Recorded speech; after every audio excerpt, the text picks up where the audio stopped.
Your Brother. Good morning, and welcome back to another episode of Go Ask Your Brother, the only live and unscripted show that attempts to unite music technology with my brother. We're going to get right into it with viewer mail. Our first letter this morning is from Bob in Milwaukee. Bob writes, Dear Go Ask Your Brother, a longtime listener, first-time writer. My drummer has been kidnapped by video games and doesn't come to rehearsal anymore. Can Cubase help? Yes, Bob, Cubase can help. And I have good news. Steinberg is working on a plugin called Tempo Randomizer so that you can really get back to the feel of having an actual drummer in your session. Hey, let's get right into it here. We've got an empty project standing by. And the easiest way to get to essentially a drum machine type dynamic is to start by creating a new instrument track under the project menu, instrument add track, Groove Agent 1.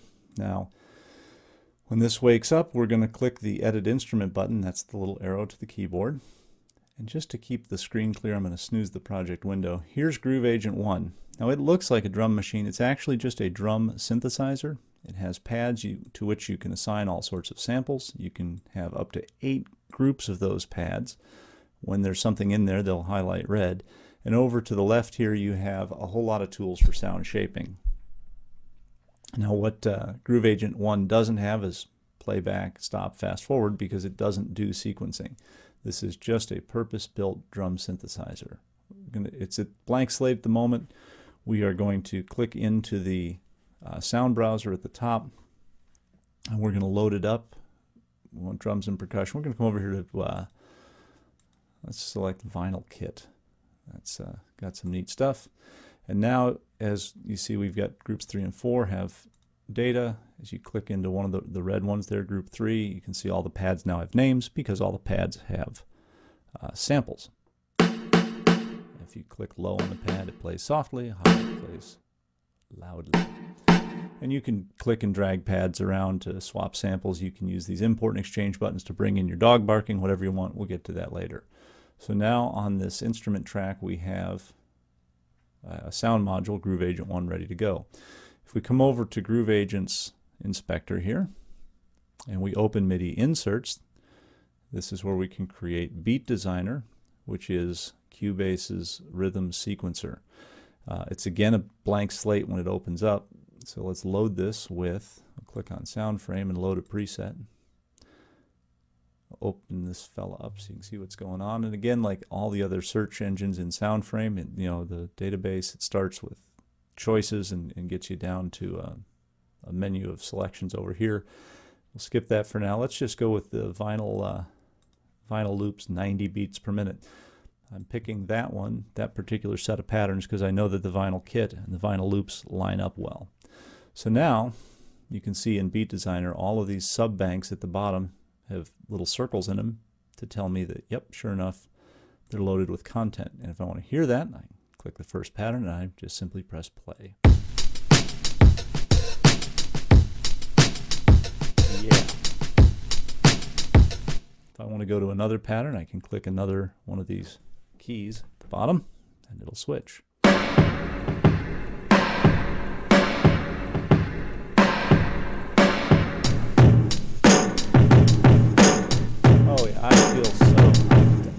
I feel more top 40 already. Okay, we're almost there. We have 2 choices here. We could just, what we're doing, we could play along with it, and there you go. But you'll notice in the project window back here, nothing's being recorded, nothing's being captured. What we want to do is take all this MIDI data in Beat Designer and dump it into the project. And let's keep it simple. Let's just take this one pattern here. We're going to insert this pattern at the cursor. Tell you what, though, why don't we go back to the very beginning of the song before we do that? Okay. Insert pattern at cursor, and look at that right there. I'm going to make it easy to see, color it green. We have that drum pattern. Okay. The last thing we need to do now that we have that is turn Beat Designer back off, because otherwise when we play it, Beat Designer will run in real time and those notes will play back and it'll be mass chaos. And we can go bring Beat Designer back to life and dip into it again if we want to bring more patterns out. Bob, this is just to get you off to the races. we'll build the next great American pop song together next time. Yeah, I can feel the Grammy coming already. All right, so what do we do with this 1/4-bar or 1-bar pattern? You can do a lot of stuff. What we're going to do is select it by clicking on it here. I'm going to hit the Command D button. And that does a couple of things. It makes a copy of it, and it slides it right to the end of the original. That's the duplicate command. I'm going to do it again and again and again and again. Now we go back to 0 and play. See that? It's a beautiful thing. Now we just on and on and on. We could go get another pattern and drop it in for the chorus or what have you.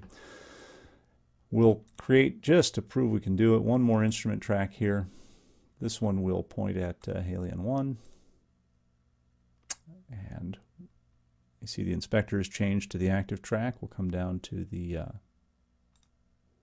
actually up to the highest level. Halion 1 comes to life as a blank slate. Let's go ahead and well, we've stuck with vinyl so far. Let's make that a vinyl piano as well. I have no idea what a vinyl piano sounds like. Doesn't sound like anything until you turn the monitor on. Hey, that's what a vinyl piano sounds like. I'd always wondered too. So now we arm that track. We go back to the beginning.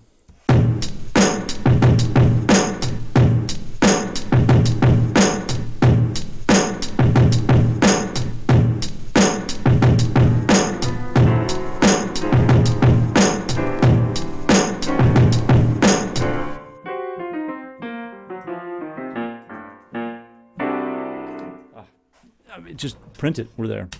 Okay, so that's the basic blocking and tackling of how you can replace your video game directed drummer with Beat Designer and Groove Agent 1. I hope that's helpful. Until next time, a happy recording.